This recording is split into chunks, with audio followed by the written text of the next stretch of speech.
Cause for Hope with Dr. Larry Mitnaul and Pilar Pedraza is brought to you by Kohl's Cares and Ascension Via Christi in partnership with PBS Kansas Public Television. Take my hand, don't let go. Look in my eyes and in my soul. Hold me close, hold me near. Please let go of all your fear. I'm not going anywhere.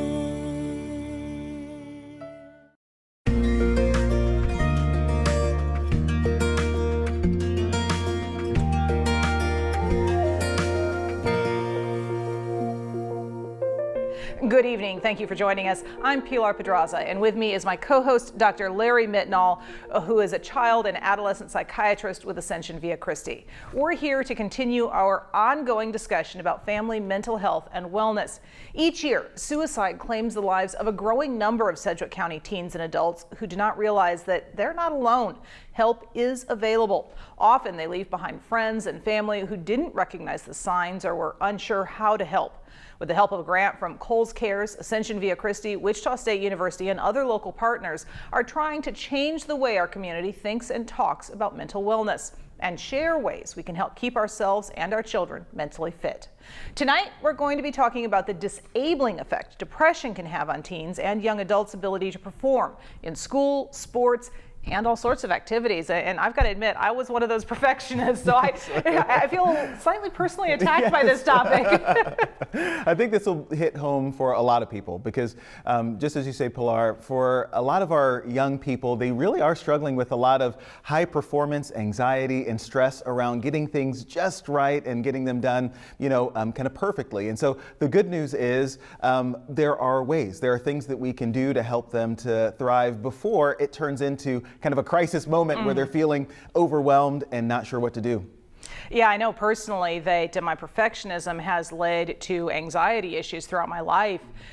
I haven't let it stop me, but I know others who have, where that anxiety gets so bad they just don't try anymore. You're right, and that's often one of the biggest obstacles there, is that it can lead to this frozen moment where rather than people and young people especially being able to show off their gifts, maybe be on the stage or perform in the way that they'd like to, or take on a new challenge, instead they feel kind of locked in and closed in a cave, and so that's not only bad for them but for the rest of the world too. And so again, the good thing is being able to kind of reframe those experiences and learn from them. There are some opportunities to kind of grow and help kids to thrive. Yeah. And what are some of those? If you're worried about, especially as a parent, worried about your teen maybe struggling with perfectionism, anxiety, depression, what are some things you can do to help? Yeah, one of the first things is often to kind of listen and be there, and that sounds maybe kind of obvious to some, but really, as a parent, I know that often I want to offer the advice and solution as soon as I hear about the struggle occurring, but really listen for the themes of these are the goals or high expectations I have for myself, and again, we can validate and as we're listening to them, okay, there's nothing wrong with having really high expectations and ideals for yourself, but to not allow those things to crowd out the joy and the goodness of what it feels like to be human. And often being human is not being able to perfectly reach that mark that we set for ourselves. So one is being able to listen and validate. The other is maybe helping them kind of reframe their goals or some of the things that they want to do in realistic terms. I think sometimes, again, when we're working with my own kids or the kids that I see in clinic, their hopes for themselves when we talk about what their goals are might be to hit every three-point shot. Well, unless you're Stephen Curry, he's 31 years old and has put in many hours of practice and time to kind of perfect that craft. While that is a great and laudatory goal, it might not be where you're able to reach right now, but the goal is to get better and get better each time. So being able to validate that. Well, and to accept that even Stephen Curry isn't going to make every three-point shot. You're absolutely right. You're absolutely right. And you're not going to be able to do it. I think the other thing too can be helpful is just what you've done is kind of model that one in the lives of adults. We as parents, as teachers, as educators, as supporters, we've run into that in our own lives, that we've fallen short. And so sometimes I'll give parents the example of, while you're cooking, sometimes you burn the mac and cheese and you say, I'm an awful cook. And so the great follow-up to that can be, actually, normally meals turn out okay. I was distracted or, didn't, took my eye off the ball. It's okay. The meal's going to be fine, or we're ordering pizza tonight, And I think our children seeing us do that, young people doing that, us catching each other and affirming each other in the good that's going on rather than focusing on the imperfection can really be helpful. All right, and that comes back a lot to the self-talk that even as adults we have. Yes. I know. Yes. I have a tendency to, when I screw up, to put myself down, but not the best example. And I like the word that you use, self-talk, because the truth is there's a script going on all the time, that we're constantly, kind of rating our performance. And so often, our biggest critic, our biggest bully is the one kind of living between our two earlobes. And so sometimes it takes a moment of pause to say, hey, Pilar, you're doing a really fantastic job, and practicing that. And again, I think sometimes our kids catch that from us by us maybe making those announcements out loud. No, I'm not an awful driver. Yes, I did hit the mailbox, but I'm going to do better next time. And you recently spoke with a college athlete who really struggled with some of these issues. Yes, I had the privilege of talking to the Wichita State University basketball player Dexter Dennis, who gives his really impassionate story about struggling with depression and how that threatened to kind of derail his season, but how he was able to kind of recover and find resilience beyond that. So why don't we take a look at what he had to tell us, because I think it's really going to be helpful for a lot of people. All right. I'm excited today to be joined by the amazing Dexter Dennis. And I should say before we get talking, I've been immunized and we're 6 feet apart, so doing our best to continue making the community healthy. But this is really, really a pleasure for me, Dexter, that we get a chance to kind of sit down and talk about life in your tremendous story. So I think it might be helpful for people to hear maybe a little bit about your background, your love of the game, and what got you kind of interested in basketball and being at the place where you are now. Yeah, basketball for me was one of the sports I started playing late. I'd say I started playing around 7th grade. I was a football player first, but basketball is in my family. My mom was a great basketball player, and my dad was. So basketball has always been around in my family. It's something I just kind of grew into, actually. Good. Do they still challenge you when you go home? Is your mom taking you out on the court and saying, let me see what you got now, son? No, that kind of stopped a long time ago. Now it's just with the words. You know, she's my biggest critic. Even after some of my best performances, she's still there to keep me motivated and challenge me. So. Oh, that's great. So growing up, you said 7th grade, you begin playing, and I'm sure probably people started noticing your talent early on. What does that feel like to suddenly make it to the place where you're getting a Division I scholarship, which is kind of the 1%, maybe less than 1% of people who kind of make that strata of the stage that you're on? At first, I would say around that time, I wasn't really a good basketball player. Okay. I don't think people really started to recognize my talent until after my senior year. I had to do a prep year, which it's the longer route. But after that, I'd say people started to recognize the player I was. Just to be able to play at this level is, it's special because it is the 1% of the 1%. So me personally, I'm just trying to take advantage of every day. Take advantage of every workout, every practice, and just give it all I got, because you don't know how long it's going to last. Sure. And Baker, Louisiana, that's where you're from, yeah? So pretty small town, too. So to be recognized in such a small place, was there some magic sauce? I guess your talent is probably it that made the difference, that shone the spotlight on you? I don't know, man. I don't know if it's magic sauce or anything. I just I stay connected to my family. All praise to God. I just keep working, and I just put my head down and just keep believing. Yeah. And I think me and my family did the same thing, and that's why I'm here today. So I don't know if it's the magic sauce or that. That's wonderful. So 2019-2020, season, you guys are 9-1.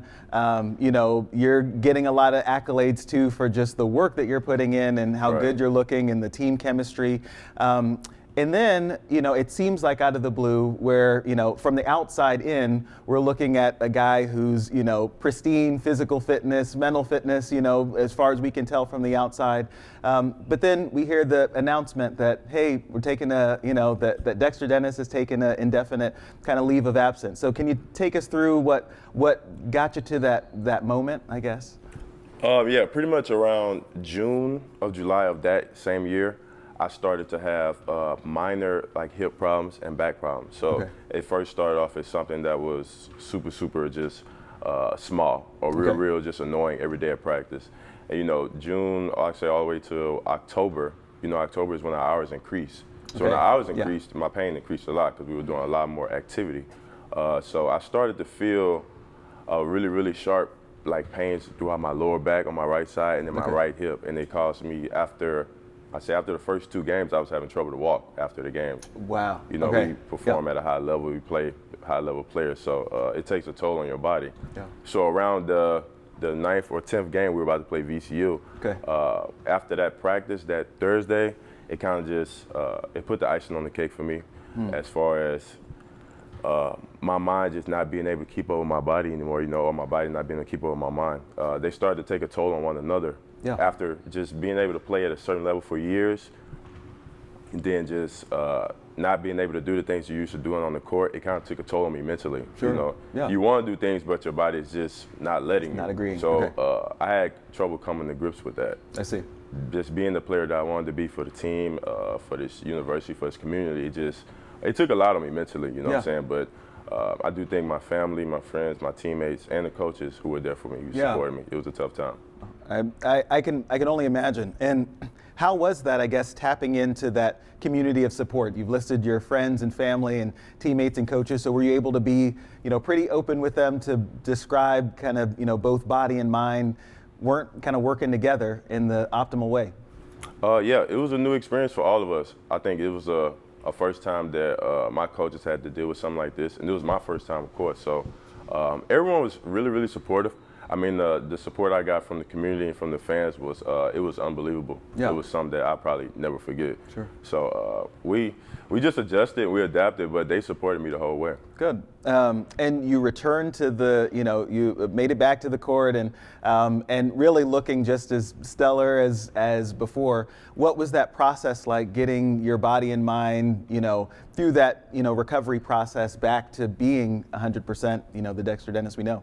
Man, I went home and I think I sat at home for the first 3 or 4 days. I didn't leave the house. It kind of just, it taught me some things. It just taught me I really love the sport of basketball, and also I needed to take care of my mental health as well. So when I would see my physical therapist at home, I would start doing things on my own as well to take care of my mental health. Okay. You know what I'm saying? So balance is what I was really trying to find, honestly. Good. What were some of the mental health things that you started then and maybe that have continued with you now that help you to keep that love of the game and that joy that felt like it had been lost? I'd say meditation has helped me a lot. Really? Okay. Just thinking thoughts. I do it a lot before, sometimes for workouts. I'll do it before every game. If I'm at home and I'm just chilling, I got time, I do it then, or I make time. I say balance. I think what kind of drove me off the deep end last year was I didn't have any balance. I was so engaged on my sport 24/7. So when I go home, I would still do the same thing. And what I found out was when I go home, I needed some time away from my sport. You know what I'm saying? To think about other things. It could be just family time, me playing my game or something like that. I was so engaged or locked in, as they say. Sure. And, it's wise that you say that, actually, because I think often, at the high level, performance or whatever that is, that could be an academic pursuit. It can be easy to get into the groove of eat, sleep, and dream, just that one thing without finding, those other pieces that help support you, help you to feel your best, like making time for family, like, maybe eating well, or or incorporating mindfulness into someone's day. Yeah, definitely. I had to say I'm not a robot. And for a long time, I thought I was, to some degree. I thought I was pretty much immortal, like I can just take over the world. And this kind of, it humbled me in a very sensible way. And I'm proud I went through that. Yeah. I imagine that you've been getting feedback, and maybe that I imagine your story being so public too, and you having the courage to kind of share it has brought other people saying, hey, thanks for sharing that, or that's touched my life. So I guess what have you seen as a result of being kind of courageous and sharing your story like this? A lot of people reach out to me now.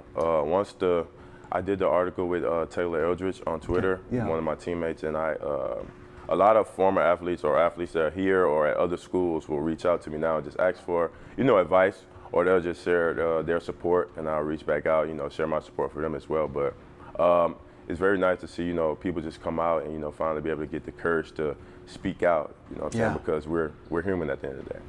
Yeah.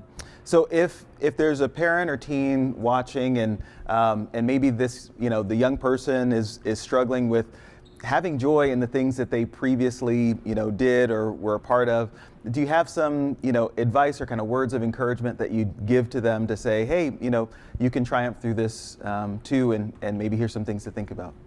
Everyone's different. I say a lot of the techniques that some of my former teammates, my older teammates that I was here with, I don't know if you guys know Samaje.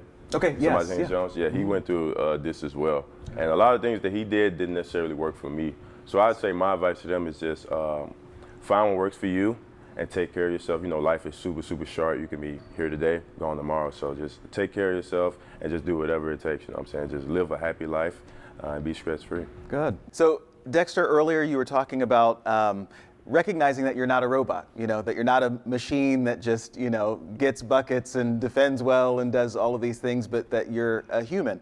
And so I think there are probably a couple of themes there. One, that you are more than the thing that you're exceptionally good at, but also maybe this pressure to be perfect at everything and to have everything in order. So can you talk to that? What helped you to kind of recognize that the 360 version of you is just not this one accolade? I think growing up for a long time, like I said, that's what I always thought I was. I thought I was just on top of the world. And going through my struggles kind of humbled me, and it made me think that, I'm human just like everybody else. I'm not above or below anybody else. We're all on the same level. And I think my process, it helped me so much. I think it helped the people around me too to realize, that they also had me on this pedestal that I was kind of more than what I was. And it put me in a place, made me think about others around me. It started making me be more, what can I say? I started caring more for people around me too as well, what I'm saying? So being a robot, what I always thought I was, it just, we're not at the end of the day. We have feelings as well. We feel things, we can feel things too. So in this day and age, we did have this thing on social media where, people attack you and you're not supposed to say anything, you don't feel anything, we're just supposed to perform every day, And we all want to be like that, but that's just not how it is. Right. I'm glad that you made that point too, because I think in the social media era, a lot of young people can feel kind of vulnerable to that. So, maybe their life is, and their happiness is almost kind of controlled by the number of likes or, how negative or positive people are. And it sounds like you found some space to kind of distance yourself from that so that you can still be you and not be, just, again, Dexter the basketball, star. The social media thing is kind of funny to me. Some of these people couldn't survive in our shoes for probably a few hours, maybe, what I'm saying? So when we see comments like that, or, they're attacking us personally or athletically, it doesn't matter. We laugh about it, to be honest. Well, I laugh about it. I think it's a joke, honestly. That's a good way to handle it. Yeah. And then what about the kind of perfectionistic tendencies that I think high performers can have? How do you find a little bit of extra grace or forgiveness when, for yourself or for other people in your life, when you're like, hey, it might not ever get to, 100% of everything that I absolutely want, but I can feel good at least with what I've contributed and the work that I've put in? In this sport, being a perfectionist is very, very common. Everybody wants to play a perfect game. You know what I'm saying? And it never happens, but shooting for it sometimes is like a good thing and it's a bad thing. You know what I'm saying? Because when you mess up, it can mess up your mind, really. Just thinking, all right, now the game is over. I messed up once, now everything's done. When in reality, it's just one mistake. Sure. Just move on into the next play. And I think that's something I learned just playing college basketball. My freshman year, I'd probably say I was an extreme perfectionist. Okay. I wanted everything to just go the right way. I'd say my last year too, not this past year, but my sophomore year, I'd say I just wanted everything to go the right way. And when it didn't, it was almost like the end of the world for me. So that's something I also had to learn as well. All right, good. I really like that. I'm actually going to start using that in the clinic too. It's just one mistake, right? It's just one mistake in the realm of kind of life and trying to live it to the fullest. So yeah, in this sport, you make mistakes often, sometimes, but it also in this sport you can. After that mistake, you can make a great play. You know what I'm saying? And that people will forget all about that mistake. You probably will forget about it yourself. So I think if you're just dwelling on that same mistake, then you might not make the next play. Great. Well, Dexter, again, I appreciate your words of wisdom because I think this is going to help a lot of people to overcome and hopefully find the hope that they need to take that next step and to keep battling another day. So thank you so much, Dexter. Thank y'all. And that was a really fascinating discussion. One of the big takeaways I got out of that is the importance of asking for help. He reached out. Yes, it is. And, that takes so much humility, especially because I think often in our perfectionistic stance, we take all of the onus on ourselves to fix the problem or to make it happen. And so it takes some humility, but often that is wisdom, really. That's wise to say, this is beyond me or something that I'm really having trouble struggling with. And so can I lean on your shoulder, or can I talk to you to get some advice, to get some counsel, to get some recommendations on what should I do next to feel more like myself? Yeah, just not giving up and continuing to ask for help. And Dexter said one of the things that really kind of helped him make that reach out was examples that he had of professionals who were very open. And, that's part of why I'm very open about my issues, and others that we have talked with on the show who have shared their own experiences and what a difference that makes. You're right, Pilar. And so thank you for doing that because, earlier when we were talking about modeling, I think that's, another range of modeling that ends up being, helpful not only for the people that know you, but for the rest of the world as well. So I think when people see, hey, look at this anchor on television, and I would assume that her life is perfect. And yes, there are many wonderful kind of joys, and there might be things too that are stumbling blocks or difficulties too. And so often, the things that we struggle with inside, internally, no one can see them from the outside. And so we really don't know unless other people are sharing their story. So I'm always, amazed. I mean, really amazed by these young athletes and these professionals and people who have the spotlight to share that this isn't, a vulnerability. You're not, you're not less than. In fact, you actually make other people stronger by sharing your story of resilience and what the struggle was like, because then they get to hear and see, I can be that person too. Mm-hmm.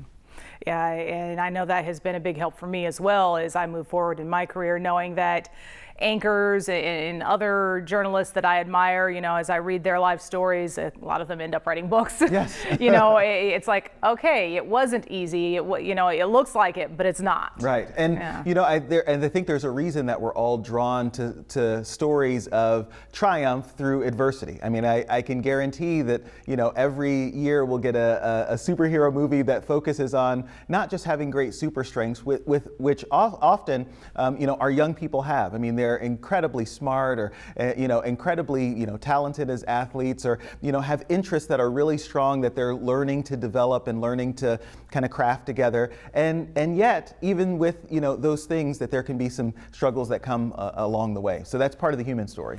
Okay, I want to bring up one other thing that I ran into for folks who know me before I kind of came on air in the Wichita market. I spent several years as a high school teacher. And my experience in the classroom is that sometimes that perfectionism doesn't show as the high achiever, but as a person who doesn't even try. Mm-hmm. Yes. And as a parent, that's something to be aware of. It is. You're absolutely right. I'm glad that you highlighted that because, I think I've been speaking more about, those who are going, but sometimes that feeling of being unable to meet unrealistic expectations. And that's often what we're talking about.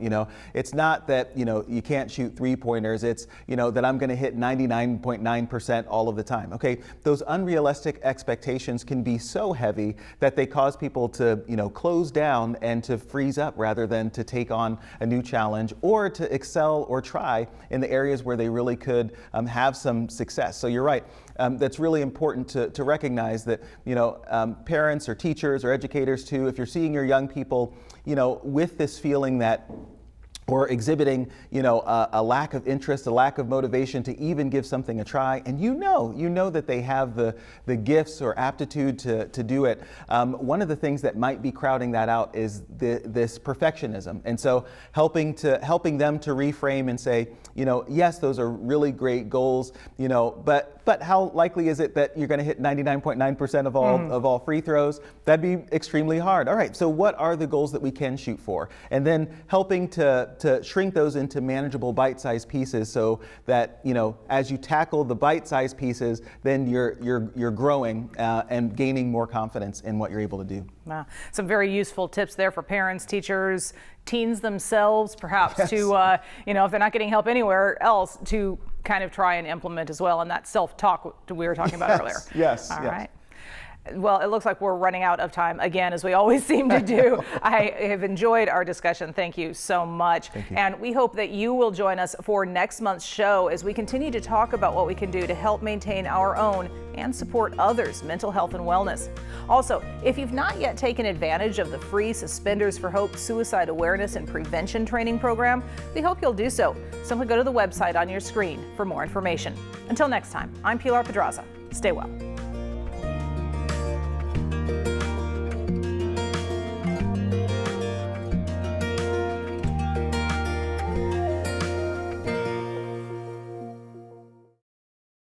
Take my hand, don't let go. Look in my eyes and in my soul. Hold me close, hold me near. Please let go of all your fear. I'm not going anywhere. This program was made possible by Kohl's Cares Cause Merchandise Program, supporting the health of families nationwide, including local hospital partnerships like this one with Ascension Via Christi. More information at kohls.com/cares.